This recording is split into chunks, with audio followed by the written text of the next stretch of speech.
الله أكبر الله أكبر الله أكبر.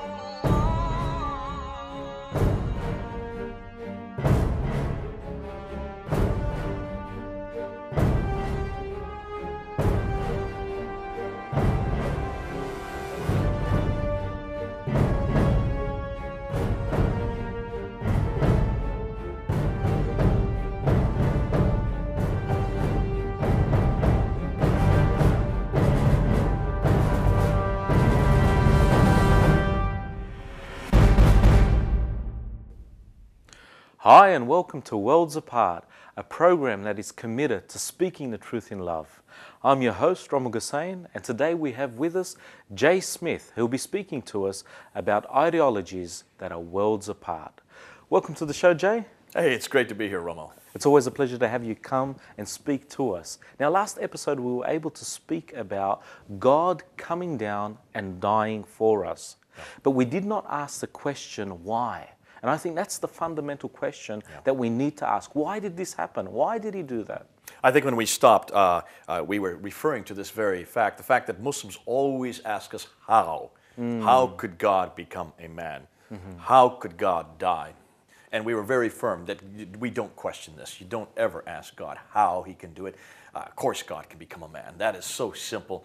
And it's an affront to God to even suggest that he can't become something that we are. It's an affront to suggest that he couldn't die and rise again. That's an affront to God. The question they should have asked is why.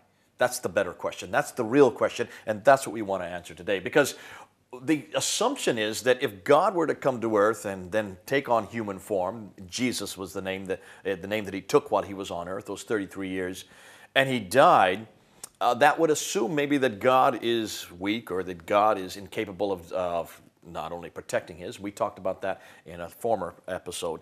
But the real something is there must be a reason, because God just wouldn't do this. And I hear Muslims always say to me, why is that so important? Why did God need to come down then and become a man? Why couldn't he just forgive him? God can do anything. In fact, they'll throw it right back in my lap. Say, you're the one that's saying God can do everything. Certainly God can do anything. Then why didn't he just forgive them? Because that's exactly what the Quran implies, that God forgave Adam and Eve. And that was it. End of story, Mr. Smith. But they don't read the rest of the story. They need to read on in Surah 7, because he didn't just forgive them. If he just forgave them, then why did he throw them out of the garden? Why is it that he threw them from that garden, which was up in space, down to earth? To earth, yes. And I've never heard a Muslim that can give me an answer. To understand that, they need to come back to our Bible. They need to come back to the Scriptures. They need to come back to that story in the Bible. Muslims don't have an answer for that. And when Muslims don't have an answer, they're told over and over again in Surah 1094, we've done this before, Surah 21, Ayah 7, Surah 29, Ayah 46, Surah 4, Ayah 136, Surah 5, 46 and 47, and verse 68. And over again, they're told, if you have any question, come back to the Tawrat, come back to the Injil, come back to the Al-Kitab, come back to us. And come back to our Scriptures. Because the answer is right here. The answer is right through Scripture. And it's probably one of the most important questions for Muslims to ask. Because they will not understand what we're talking about. They will not even understand the mission of Jesus, the mission of God that took on bodily form, unless they go back to the very beginning. And you have to start at the very beginning. You've got to start the Garden of Eden. Garden of Eden in Genesis 2 and 3 is very clear. That's on earth. That's not up in space, like the Quran confuses. It's not up in space, it's on earth. What's more, in that garden, God is. That's hugely significant. In fact, that's probably the most significant thing between these two scriptures. The Quran suggests God is not in that garden. In fact, nowhere does it even intimate that Allah ever came to that garden, even though it's up in space. In this one, it's very clear God is in that garden. In verse 8 and 9 of chapter 3, it said he is walking and talking. He is walking in the cool of the day. That means he had legs. He is talking, calling out to Adam and Eve, where are you? So what that says about my God immediately is that my God comes down to my level. He limits himself. He enters time and space. He's walking in the garden. He's calling out for Adam and Eve, where are you? Now, why did he need to call out, where are you? He knew where they were.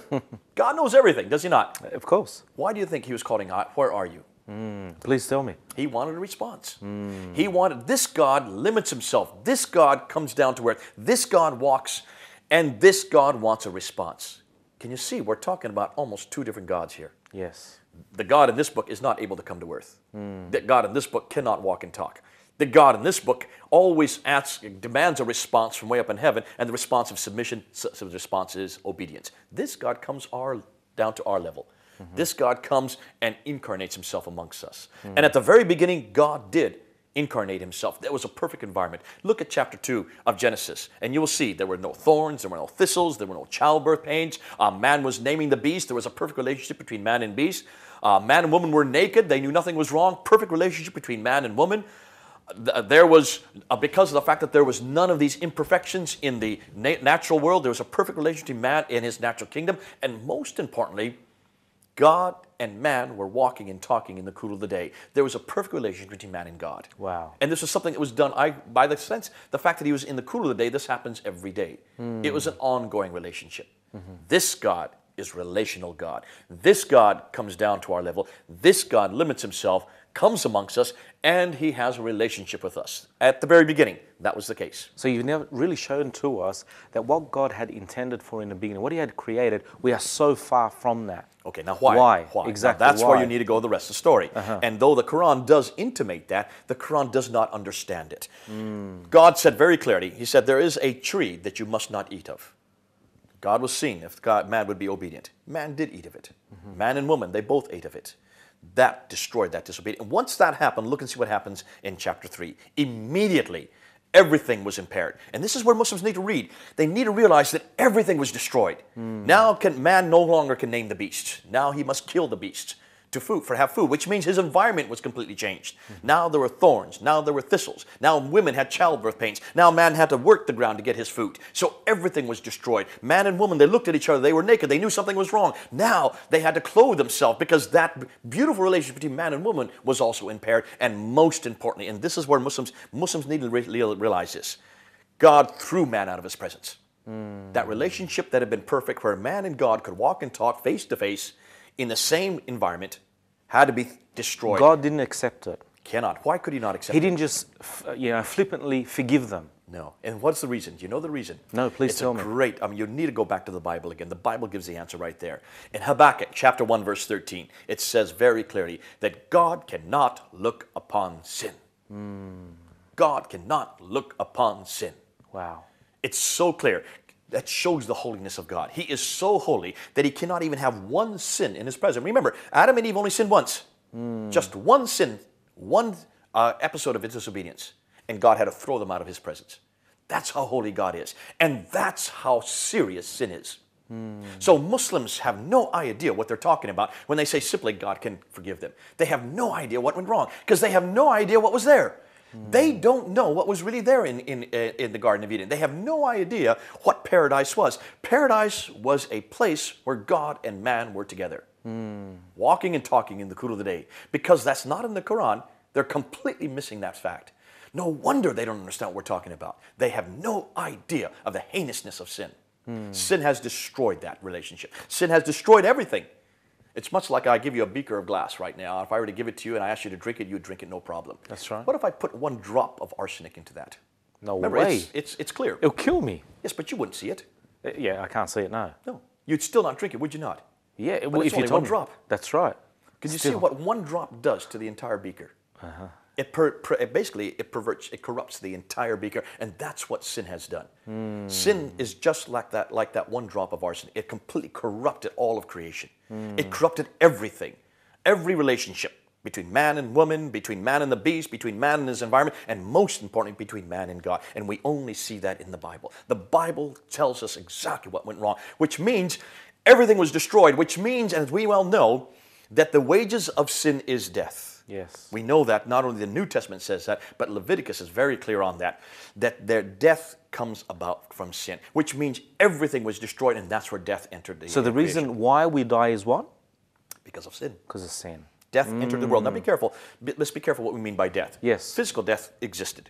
Okay. And will continue to exist. Physical death is different. What we're talking about here is spiritual death. Because listen, they continued to live after that. Adam and Eve, even down after they're thrown out, they continued to live. They didn't die physically. This is a spiritual death. That destruction, that rupture between man and God. That was a death that was permanent. And as we know in the Bible, it's very clear what it was going to take. And this is why you have to go read the Bible. It's very clear. God then gives the parameters of what it's going to take to get to come back, to get back in relationship. If we want to get back walking and talking with God again, something's going to happen. We're going to all have to die, but there's going to have to be an atonement. Now, this is where Muslims don't understand. And Muslims, listen to me very carefully. Nowhere in the Quran does it talk about atonement. Nowhere. Nowhere. In fact, they don't understand because they have no idea of the heinousness of sin. In the Quran, all it says is basically you have to work off your salvation by doing good deeds, good deeds, good deeds. The angel sitting on your right shoulder records these good deeds. These are called barakah, and it records over and over again your good deeds. On the left shoulder, when you're born, an angel is then placed on your left shoulder. It's invisible, you can't see him, and he's recording your bad deeds. And when you die, according to Islam, these good and bad deeds, the records, are put on a scale, and hopefully your good deeds outweigh your bad deeds. If that is the case, and only if that is the case, you were given the opportunity to cross a razor-sharp bridge, which is called the Sirat, over into paradise, under which is, at the bottom of which is hell. And as you're crossing over that razor-sharp bridge, hopefully trying to get over to paradise, Allah can throw you down at any time and you go down to hell. Wow. So no Muslim has an assurance of salvation. Wow. Did you know that? No. But you do. Yes. Why? The reason you do, because the Bible is very clear. Yes. Right there in the same scenario, when he condemns Adam and Eve, in verse 15, he turns towards Eve and he says to Eve, from your line, someone, he, that means it's going to be a man. He, third person singular, masculine. He is going to come and crush the head of Satan. And Satan's going to bruise his heel. That's the solution right there. Someone's going to come who's going to be in the line of Eve. Therefore, it has to come in the line of a woman. It has to come in a woman's line, and it's going to be a man, not a woman. It's going to be a male. And his function is to crush the head of Satan. Now, why is that? Well, you need to go back to Leviticus 17, which is very clear. In Leviticus 17, you have what atonement's all about. And it says very clearly, let me just read it for you because it's so clear in the Bible. Do, yes. In Leviticus 17, when you look at verse 11, for the life of a creature is in the blood, and I have given it to you to make an atonement for yourself on the altar. It is the blood that makes atonement for one's life. That's very clear. Leviticus 17:11 is very clear. It is the atonement that is needed to get back in relationship to God, and that atonement is going to have to be a life. A life has to be given. Blood has to be shed. That is very clear. And 79 times throughout the Old Testament, it talks about atonement over and over and over again. This is a recurrent theme all the way through the Old Testament. And when did it all begin?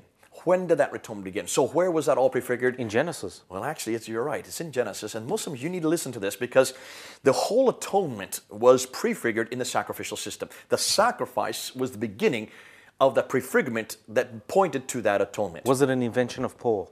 No, it wasn't an invention of Paul. Was it something that was only in the New Testament? No, it's not. It's actually found in the Old Testament. It's in Genesis 15. Wow. In fact, Muslims, listen to me, because you still are sacrificing and you believe you need a sacrifice. Every Muslim that's listening to me here, you know you have to continue sacrificing, but you have no idea why you're sacrificing. Now, if I ask you, why are you sacrificing? You'll say, because Allah has demanded it. Why did Allah demand it? Because Abraham had to do it. Why did Abraham have to do it? You need to go back to that story. You don't have that story in the Quran. You don't know where it all began. You need to come back to Genesis 15.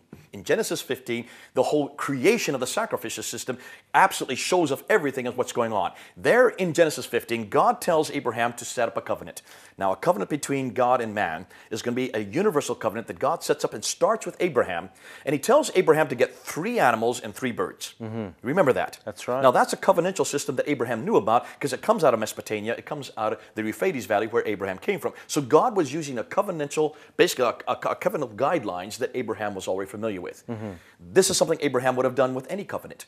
So Abraham said, yes, okay. So he went and got 3 animals, got 3 birds, killed them, split them in 2 on the rock. Killed them and split them in 2 on the rock.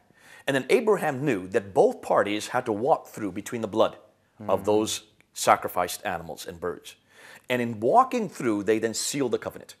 It was a blood covenant. Exactly what Leviticus 17 demands. It must be life-given. Now stop and ask yourself, do you remember what happened when Abraham split those animals on the rock? What did God do next? Yes, Abraham slept. He put him to bed. But Abraham didn't sleep. God put him to sleep. Yes, that's right. Oh, I love it. A deep sleep. He put him to deep sleep. And then who went through between the animals and the birds? God.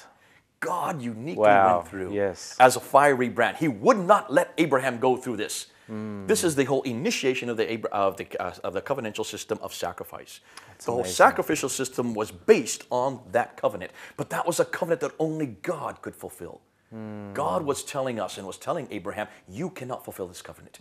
This is not for you. This covenant only I can do.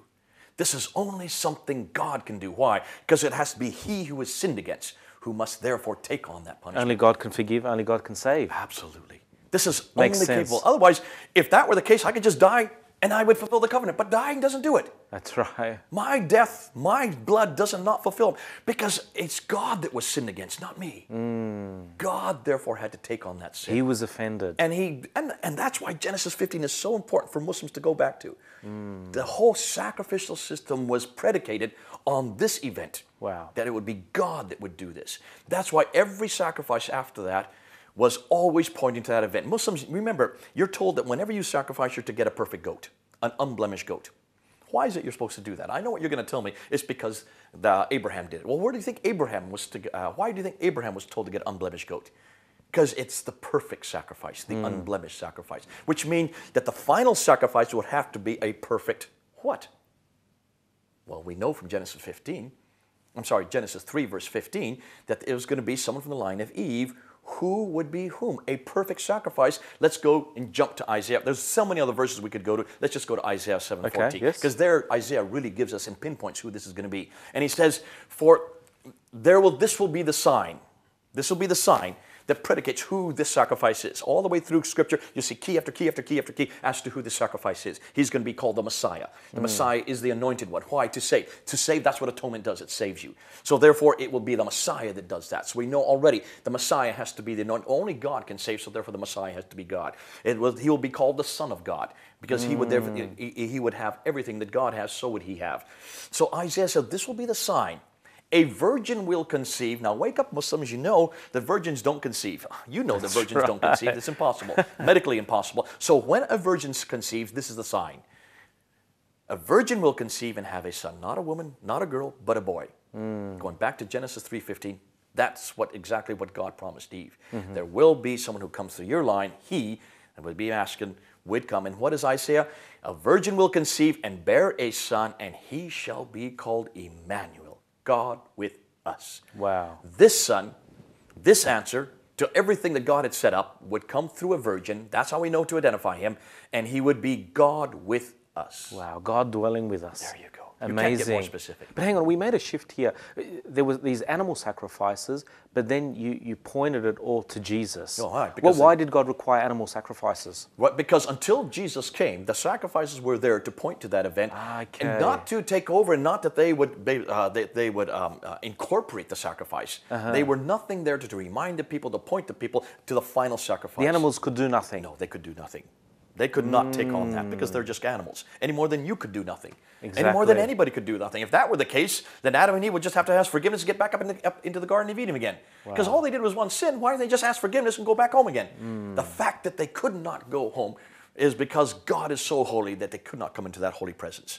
In order for them to come into that holy presence, death had to be given, a sacrifice had to be shed, life, blood had to be spilt, and that could only be God's blood. That makes sense. Now, Perfect sense. Can you then understand why God had to come in the form of a man? Yes, absolutely. To fulfill all those prophecies. And that he would come, and that we would have to know when he would come, when a virgin conceives. Now, Muslims, let me ask you. You know that virgins don't conceive, but is there one case where a virgin did conceive? Do you know of any virgin that has conceived? Every Muslim listening today knows the answer to that question because it's in your Quran. It's in Surah 19, Ayah 20. In Surah 19, Ayah 20, it's very clear that only one virgin in the history of mankind has ever conceived, and her name is Miriam. Ooh, I love it. This is not my authority, but it's your authority. And even your Quran gets it right. Miriam, the mother of Jesus, conceived. And who was God with us? Well, we know who God with us is. When a virgin conceived, that son is going to be God with us, Emmanuel. The name that is given to him on earth is called Jesus because that's his function. Jesus is one who saves. That's where the Messiah comes from. He is the anointed one, the one to save, the anointed to save. That Jesus, the Christ, is the other name that's given to him in Greek. is the one that has been promised. So that's why he had to come, because it was promised from the very beginning that it would come through a virgin, it would come through a woman in Eve's line, and that when he would come for what function? He would come to save. And the only way that could happen is there had to be a life given. There had to be blood shed. Leviticus 17 verse 11 is very clear. Life has to be given. Blood has to be shed. Jesus is the only one who fulfills every one of those. And that's why when you look at Isaiah 53, when you look at Psalm 22, when you look at Isaiah 69, when you look at Micah 5:2, verse after verse in the Old Testament, all pointing to where he would be born. Micah 5:2 in Bethlehem, the fact that he would be the Messiah who would come and take on our stripes. Isaiah 53, the fact that he would die and then he would live, rise again and be victorious. Isaiah 69, the fact that that we are to kiss the Son lest he be angry, the Son of whom? God himself in Psalm 2. And the fact that you go through all these scriptures, you will see they're all pointing to that enactment. They're all pointing to that Messiah who would come as God. It had to be God who took on human form. Not only because it had to be God who died, but he had to come in the form of a man to take on all the capacity of man. Now, the question is, can God become a man? We've already answered that one. Yes. How does that make sense? Is he a little bit God? Is he a little bit man? Is he 50-50? No. He's 100% man and 100% God. Now, how do I explain that? Probably the best way to explain that is what I call the quality-quantity argument. I'm an American. I'm here in Australia. While I'm in Australia, I'm not as much of an American, am I not? That's right. I'm not eating hamburgers like I would in America. I'm not breathing the air. I don't know the sports scores. So quantitatively, I'm less of an American living here, am I not? That's right. You're living like an Australian. That's right, thank you. Which is pretty good, actually. I have to admit, I love this country. But coming here, you can see quantitatively, I have limited myself. Qualitatively, am I any less an American? No. Absolutely. I'm still 100% American. And that's somewhat of what we're getting at. That's what God is. When God became a man, quantitatively, it says there in Philippians 2, verse 6 through 11, he, Jesus, who did not consider equality with God, something to be grasped, took on himself the form of a man. Humbled himself. Oh, I love that. Humbled himself. Wow. And took on the form of a man. The form of a servant, in fact, is what it says in the NIV. To the point of dying for us. Ooh, it's so clear. It's all right there in Philippians 2. He limited himself. Quantitatively, he became less of God, yes. And for that period, for 33 years, quantitatively, he didn't know the end of times. And when Muslims always say, how can he be God if he doesn't know the end of times? He says, why do you pray to me? Why do you call me good? Only God is good? Well, that's a rhetorical question. In fact, what it's really saying is if you really believe I'm God, then you realize if you really believe I'm good, then you mean you're calling me God. I and the Father are one, he says over and over again. So you can see there is qualitatively, he is still God, but quantitatively he limited himself. Otherwise, we wouldn't understand what was happening when he was up on the temple and he was being tried by Satan. How could that be a trial if he wasn't completely human? So he took on all the limitations of being human. That means all the limitations of understanding the future or even knowing the end of times. Yet qualitatively, he was still 100% God. Can I explain that? No. As there's many things that are mysteries, there's no way I could explain it in my human understanding. This might sound like a real silly response, or even a question, I should say. Why did he have to become a man? Why couldn't he just become a creature, anything else? Why a man? Because he promised that at the very beginning. In Genesis 3:15, on your line, he would come. He had to take on human form because it was humans who had rejected him. It was Adam and Eve who were humans that rejected him. Therefore, he had to take on their punishment by being them.